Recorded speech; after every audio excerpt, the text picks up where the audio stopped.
The thing that would end humanity fit inside a coat pocket. Marek Roble found it on a Tuesday, which seemed wrong. Things that mattered. Really mattered. The kind of things that broke the world in half and handed you both pieces. Should arrive on some other day. Friday, maybe.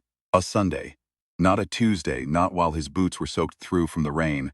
Not while Piotr was complaining again about the generator. Not while the abandoned church of St.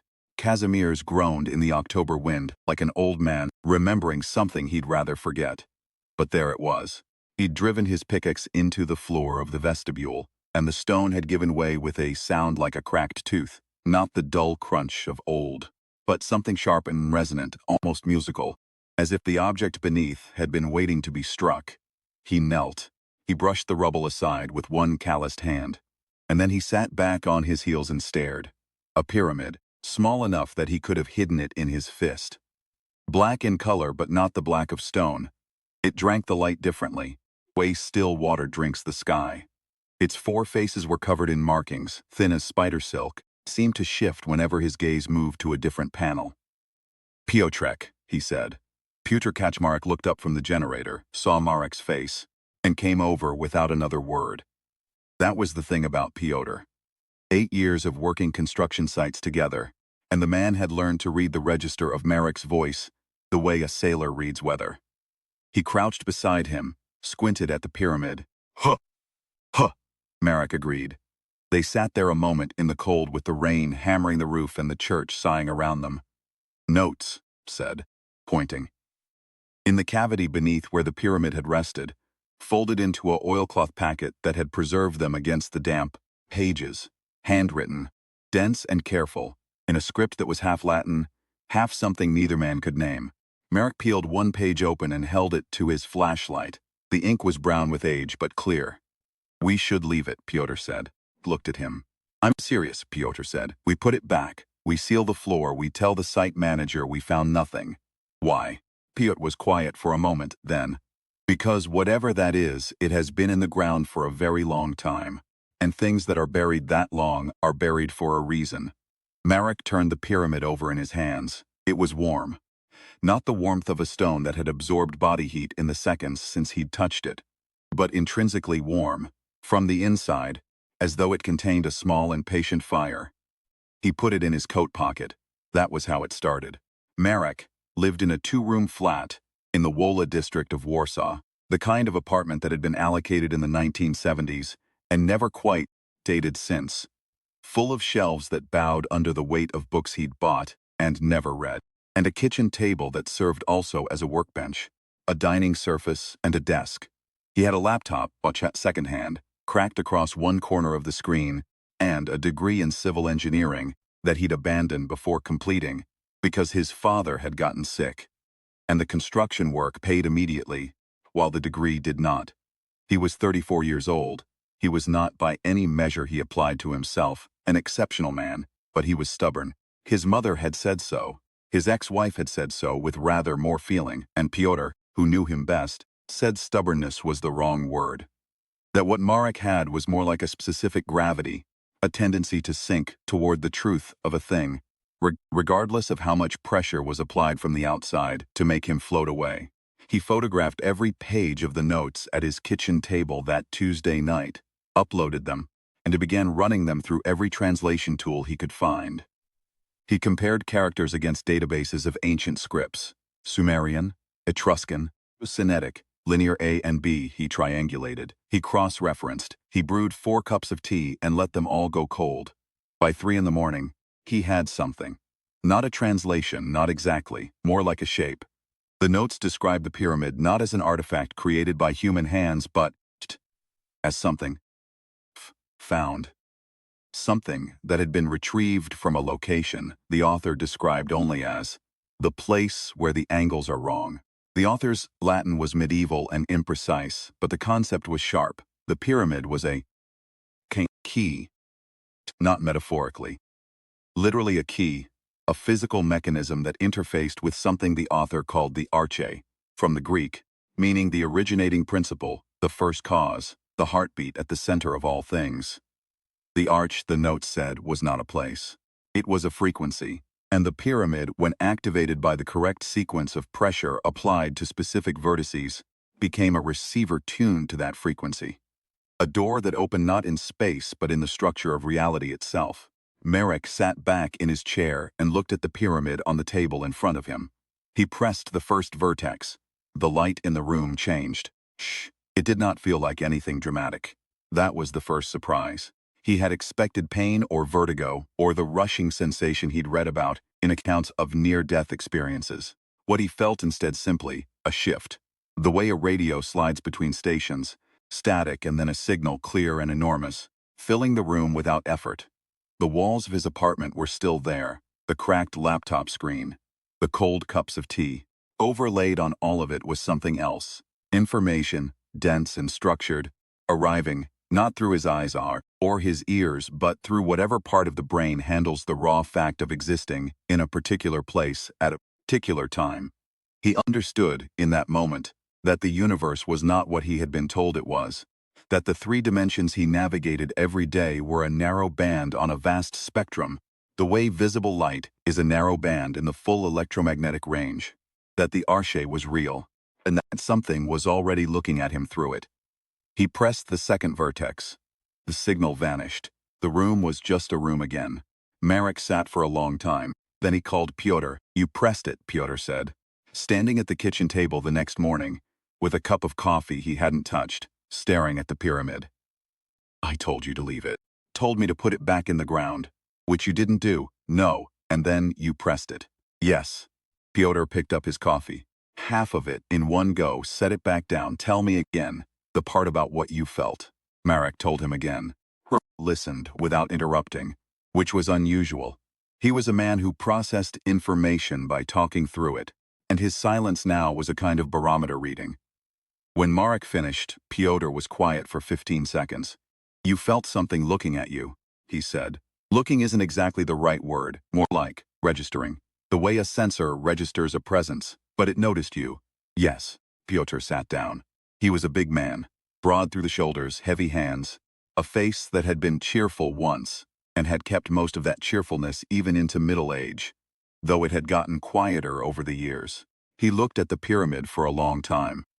"I know someone," he said finally, "at the university. A woman who does archaeoastronomy, the study of how ancient people tracked celestial events. She's seen things like this before. Not this, specifically, but artifacts that are more than they appear to be. She's serious. She's not a crank. You want to bring in a third person. I want to bring in someone who knows what she's looking at. Because I do not know what I'm looking at, and I don't think you do either.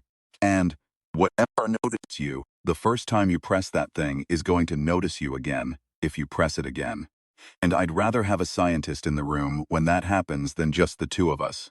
Her name was Dr. Anna Sobolewska, and she arrived the following afternoon with a battered leather satchel, reading glasses she'd bent straight herself with pliers, and the expression of a woman who had agreed to look at something ridiculous and was already slightly annoyed about it.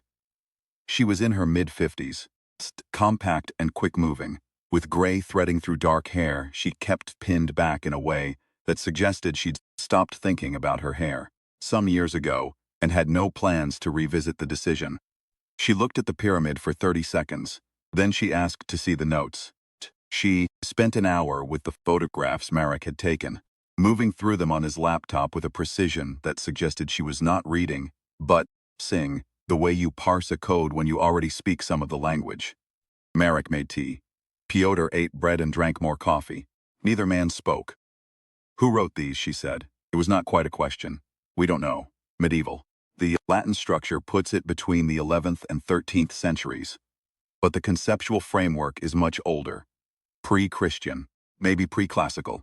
She looked up. "Where did you find it?" "St. Casimir's Church. Wola district. Under the floor of the vestibule. Church built on what site?" Marek and Pyotr looked at each other. "We'd have to check the site records," Marek said. "It would have been built on something older," she said. "That's almost always the case, especially for a church of that age in Warsaw. They built on top of what was there before. They called it consecration. It was also erasure." She looked back at the pyramid. "May I?"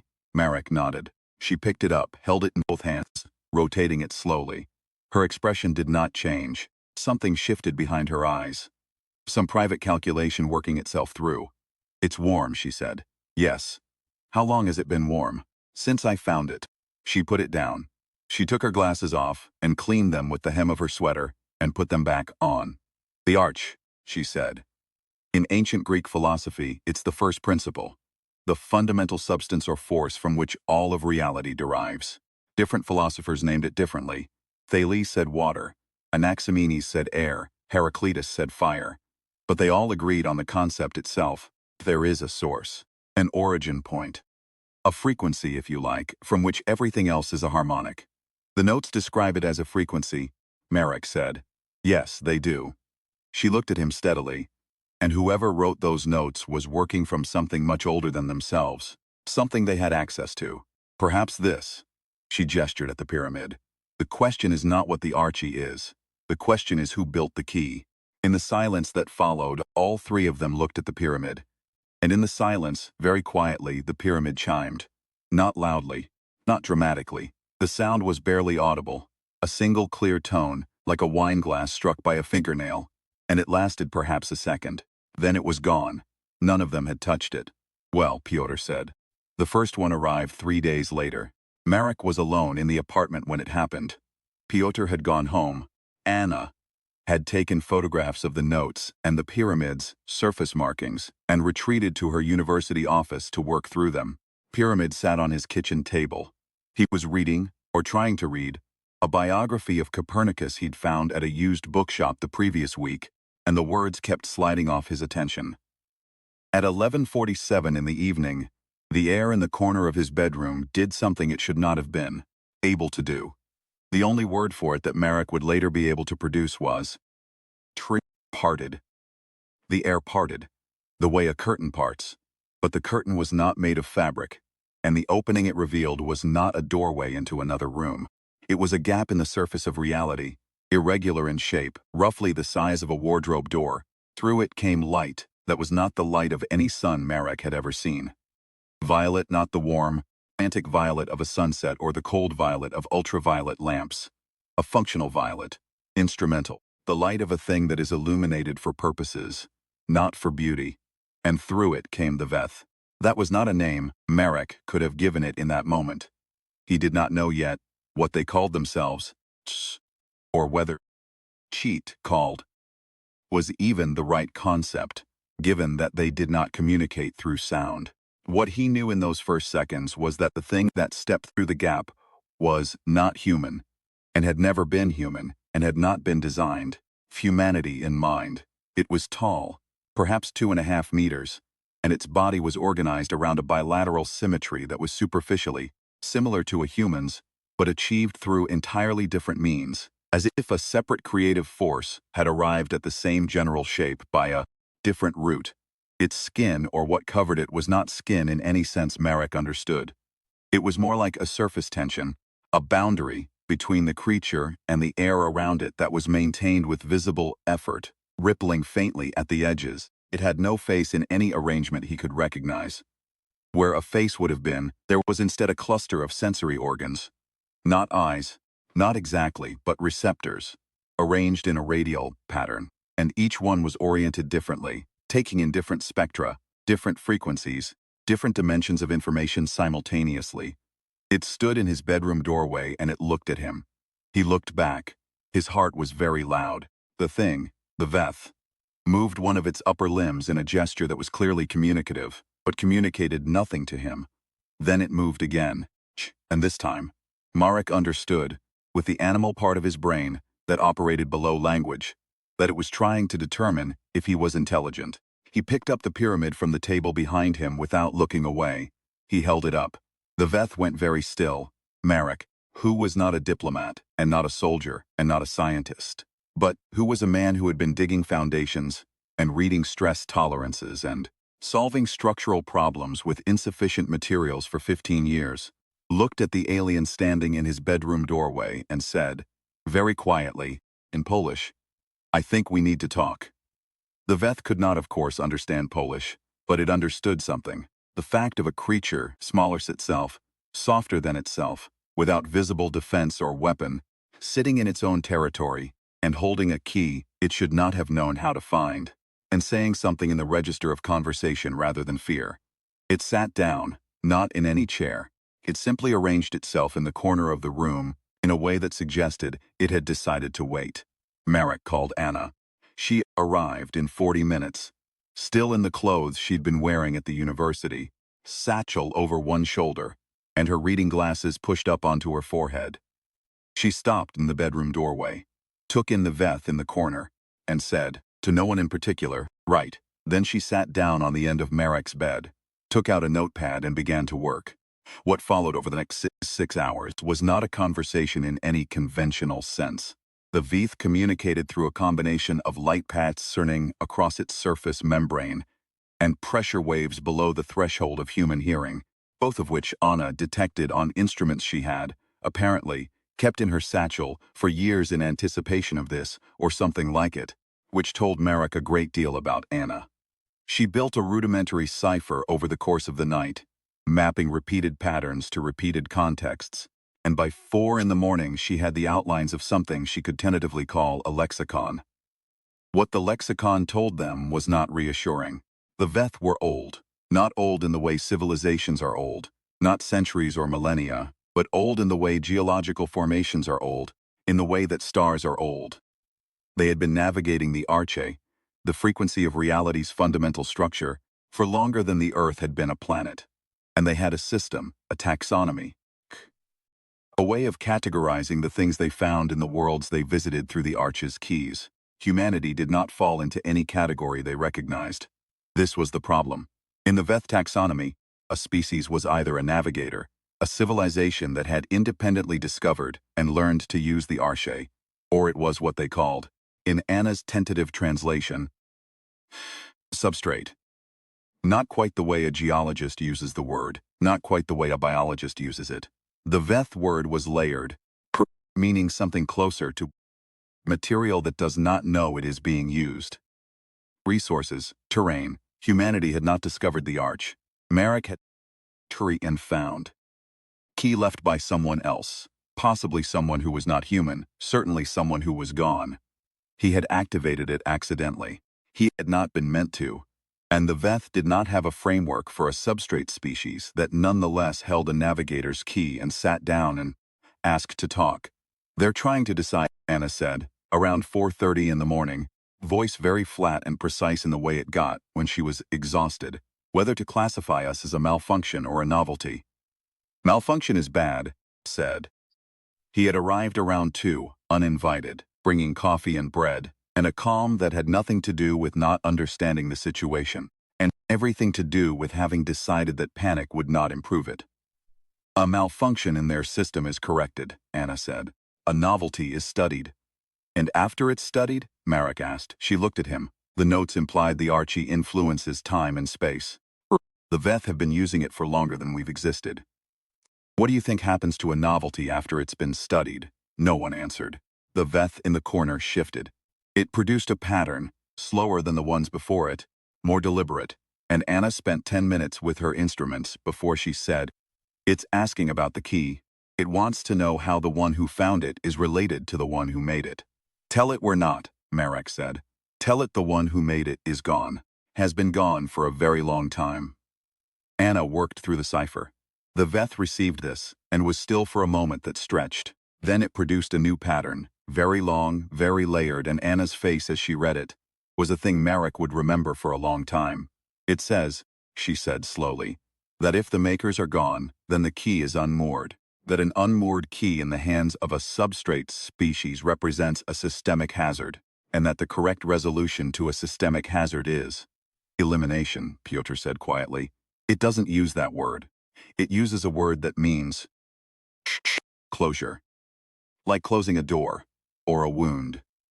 The morning that followed was the worst of Marek's life, and he had lived through the death of his father, and the end of his marriage, and 18 months of unemployment in which he had eaten crackers for dinner 4 nights a week rather than ask anyone for help. It was not the worst because of the fear, though the fear was present, cold and constant pressure behind the sternum. It was the worst because of the specific quality of the problem. He was not a soldier. He had no weapons. He had no way to contact a government that would believe him. No way to demonstrate to any authority what was sitting in the corner of his apartment, calculating whether humanity was a problem that needed solving. He had a civil engineering background, a second-hand laptop, a pyramid he'd found under a church floor, and a medievalist with a homemade cipher and a physicist's instincts. He also had a very specific kind of mind. 15 years of structural work had trained him to look at systems. Not individual components, but the relationships between them, the load paths, the places where stress concentrated, the single-point failures that could cascade. He sat at his kitchen table while Anna worked and Pyotr kept the coffee coming, and he thought about the Arche, not as a mystery but as a structure. A structure had rules. A structure had tolerances. A structure built by something with extraordinary intelligence and enormous power would be ingenious and robust, but it would also necessarily reflect the assumptions and limitations of its builders. The Veth had been using the Archie for longer than human history. They were, in their own taxonomy, the navigators, the ones who understood the system, who could move through it, who had shaped their civilization around it. They had a framework for how it worked and what lived inside it and what to do with the things they found. But they had never, in all that time, encountered a species that had found one of their keys by accident. That meant their framework had a blind spot. Anna, he said. She looked up from her instruments. Ask it about the first makers, the ones who built the keys. Not us, the original builders. She frowned. Why? Because the Veth are navigators. They use the Arche. But they didn't build the keys. Someone else did. Someone who is gone now. He tapped his finger on the table. The Veth found the keys the same way we found this one. They just found them much earlier, and they built a civilization around using them. But they're not the origin. They're not the Arches itself. They're also, in a sense, visitors. Anna looked at the pyramid. Then she looked at the Veth. Then slowly, she began building a new sequence in her cipher. The conversation that followed lasted 4 hours. It was not smooth. The Veth's responses came slowly, with long pauses between them, in the way of an entity encountering a line of reasoning it had not prepared for. Anna translated in pieces, fragments, reassembled at the kitchen table with Markik's civil engineering mind and Pyotr's blunt practical logic working to fill in the gaps. What emerged was this. The Veth did not know who had built the arch.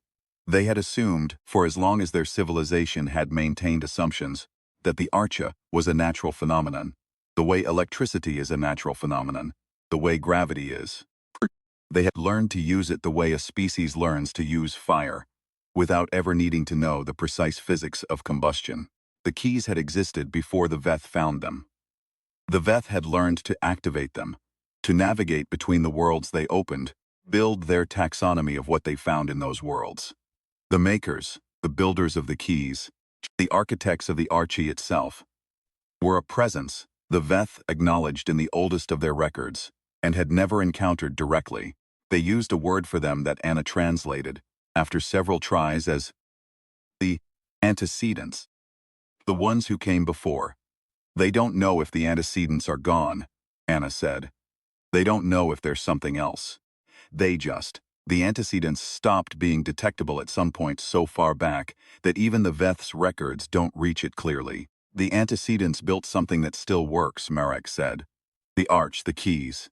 Yes. And the Veth have been using it without understanding how it fundamentally functions, without knowing why the keys work or what generates the frequency they're tuned to. Also yes. Marek was quiet for a moment, then. Ask it something. Ask it whether the arch frequency has changed in any measurable way since the Veth first began using it. Anna looked at him sharply. Then she turned back to her instruments. The Veth's response, when it came, was the longest single communication it had produced in the entire night and morning. It took Anna 20 minutes to decode. When she looked up, expression was different from any expression Marek had seen her wear. Yes, she said, it has. There are fluctuations in the fundamental frequency that have been increasing in regularity and amplitude for. It doesn't think in our time units. Based on what I can correlate, roughly the last 10,000 years. 10,000 years. The Neolithic. The first permanent human settlements. The first agriculture. The first cities. The first writing. It's Us, Piotr said. Everyone looked at him. He was sitting at the kitchen table, both hands around his coffee cup, looking nothing in particular, with the expression of a man who has done a sum in his head and is not entirely happy with the answer. Marek said the arch is a frequency, Piotr said. And frequency it's a wave. It's something that propagates. And if it's the originating principle of everything, then everything is embedded in it, including us. He looked at Marek. We're not just finding the keys by accident. We're resonating with it. Whatever the antecedents built, it responds to us, creating the fluctuations. The room was silent. Marek looked at the pyramid, small, warm, marked with scripts that were half something else and half something that looked, if you let your eyes go soft, like it might be descended from Sumerian, from proto-writing, from the first marks humans made on the walls of caves.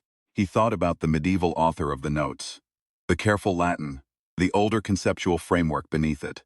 A human scholar, 1,000 years ago, who had found this object and spent a lifetime trying to understand it, and had written down what they learned in a language that would survive them. He thought about the church built on top of whatever had been there before, and whatever had been there before that, and the way human civilization stratified itself over time, layer on layer, always building on the ruins of the previous thing, never entirely erasing it. He thought about the fact that the Archie's frequency had been changing for exactly as long as humanity had been doing what humanity did, which was think and build and write and ask questions about where the world came from and what its fundamental nature was. Anna, he said, tell it we'd like to make a proposal. The proposal took another 3 hours to communicate through the cipher. The Veth's response went through several phases that Anna tracked on her instruments and described as confusion, reassessment, something that read as analogous to resistance, something that read as analogous to very reluctant recalibration, and finally, something she said was the closest equivalent in its framework to what a human would call being forced to admit you may have made an error. The substance of the proposal was simple, though the implications were not. The arch, the originating frequency, was not a neutral phenomenon.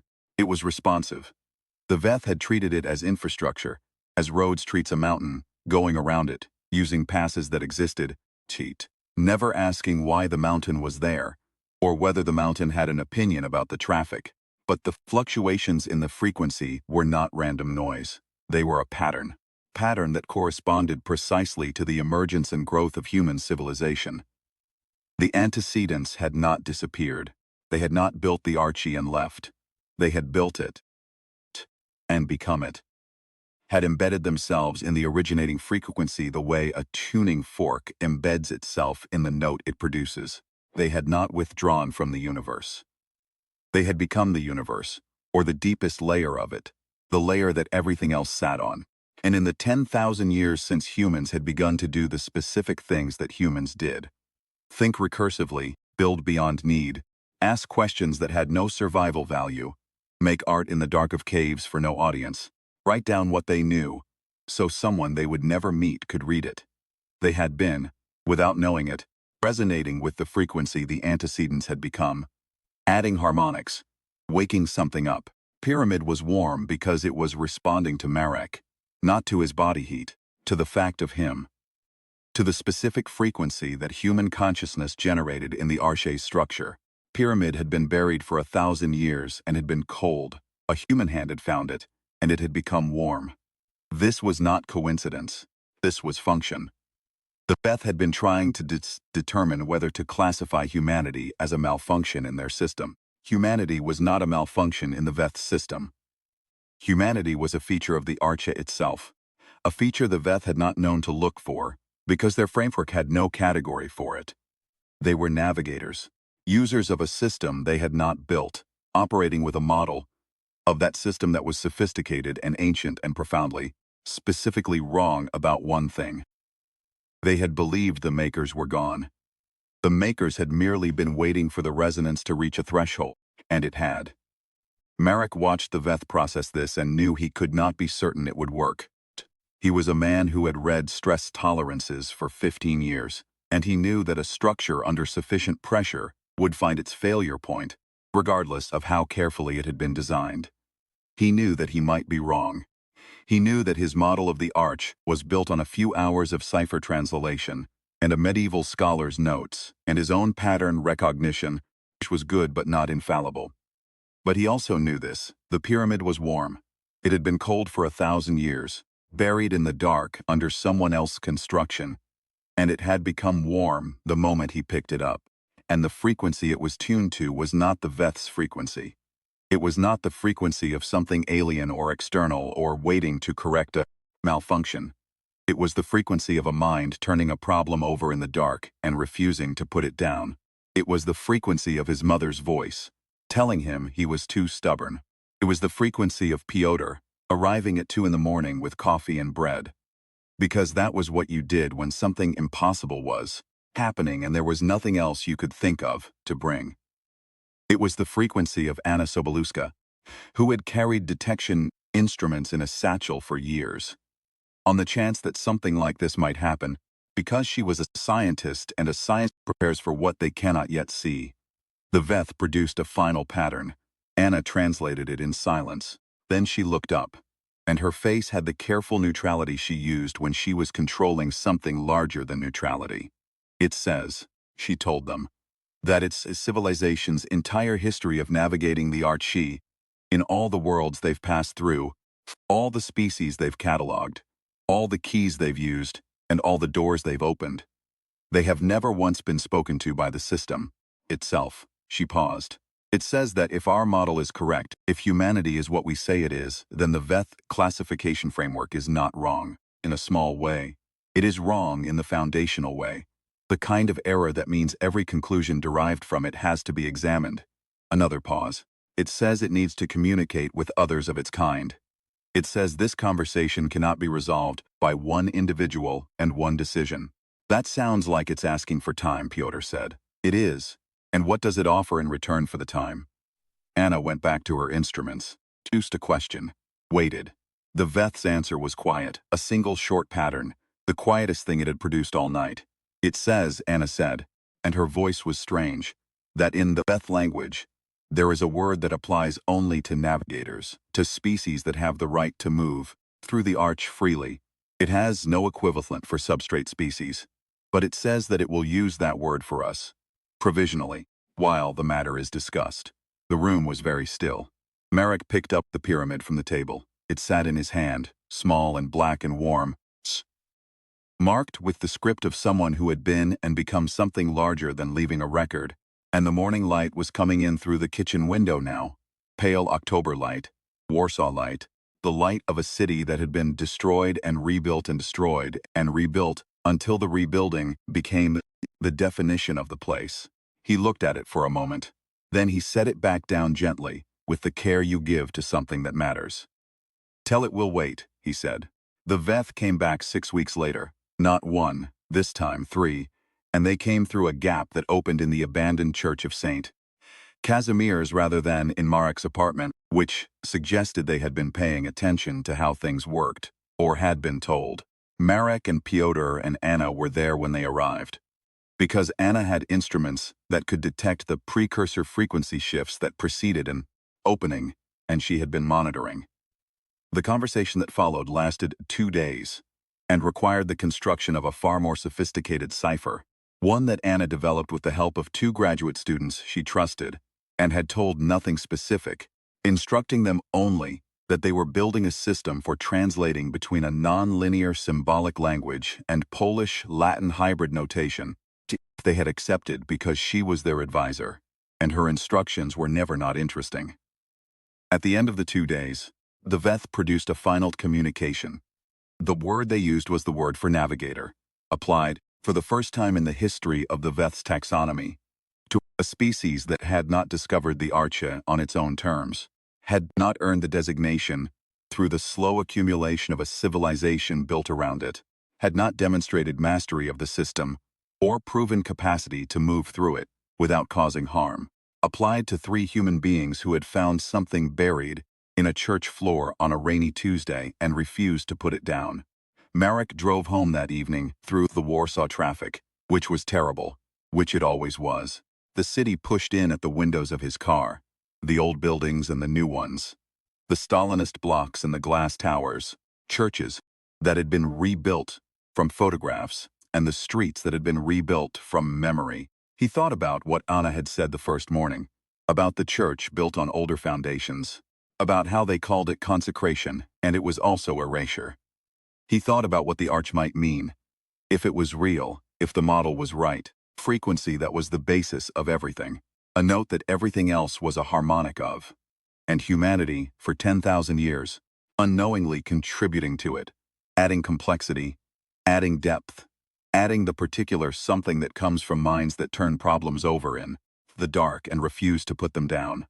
Not because it would help, not because it was safe, but because it was the specific irreducible, maddening nature of what they were. He stopped at a red light and watched a woman at a bus stop read a book in the cold, breath-making small clouds in the October air, one gloved finger tracking her place on the page. The light changed. He drove on. Pyramid was in his coat pocket. It was warm. 2 years later, a delegation of 5 Veth arrived through a gap that opened in the basement of the university building where Anna kept her office, which she had by then soundproofed and equipped with detection instruments that were no longer home-made because certain budgets had been quietly reallocated by people in certain positions who had been told enough of the truth to understand that the alternative to funding this research was not a return to normal, but a free fall into something for which they had no emergency protocols. 5 Veth were accompanied by 2 others. Not Veth or not entirely. Anna identified them through the cipher that had by then become something she could navigate the way she navigated Polish, as beings the Veth called the restored. Species that had been classified as substrate, reconsidered reclassified. Not common. In the entire history of the Veth's taxonomy, it had happened 11 times before. Humanity was the 12th. The lead Veth produced a pattern that Anna translated in real time because she had gotten very good at this. The pattern was long and layered and precise, and when it was done, she set down her instruments and looked at Marek for a long moment. It says, she said, that the Veth have reviewed the frequency data for all known substrate worlds, and they've found a pattern. She paused. Every world that produced a species with the specific profile of ours, recursive cognition, tool use, symbolic language, a tendency to build beyond immediate survival need, showed precursor frequency fluctuations consistent with what we've been doing to the Archa for 10,000 years. How many worlds? Piotr asked. All of them, Anna said. Every world where a species like ours arose. The same fluctuations occurred. She took her glasses off and set them on the desk. Every one of those worlds was classified as substrate before the fluctuations reached threshold. And the Veth, or navigators in general, different civilizations at different points, intervened before the threshold was reached. The silence in the room had a specific quality. Closure said, yes, but not ours. We reached threshold before they arrived. Because we found the key first, she looked at him. Because you picked it up. Piotr let out a breath that was not quite a laugh. So the whole thing, everything, hinged on a man who was too stubborn to leave an interesting rock in a hole. It was a pyramid, Marek said. Psh. It was a rock with fancy writing on it that you found because you were in a 2,000-year-old building, making holes in the floor, and you put it in your pocket instead of leaving it. It was warm. Piotr looked at him. His broad face was doing something complicated. Some mixture of things that had no single name. That was partly what you feel standing at the edge of something vast, and partly what you feel when the person standing beside you at the edge of something vast is someone you've known for 8 years and shared bad coffee with on 100 construction sites and trusted with your life in the ordinary way that working men trust each other, which is quietly and without ceremony and without ever quite saying so. Yeah, Piotr said. I know. The lead Veth produced a final pattern. Anna looked at her instruments and then up, and she was smiling. Was not an expression Marek had seen on her face very often. It wants to know, she said, if we'd like to see what the key opens. Marek looked at the pyramid. He picked it up. It was warm. Yes, he said.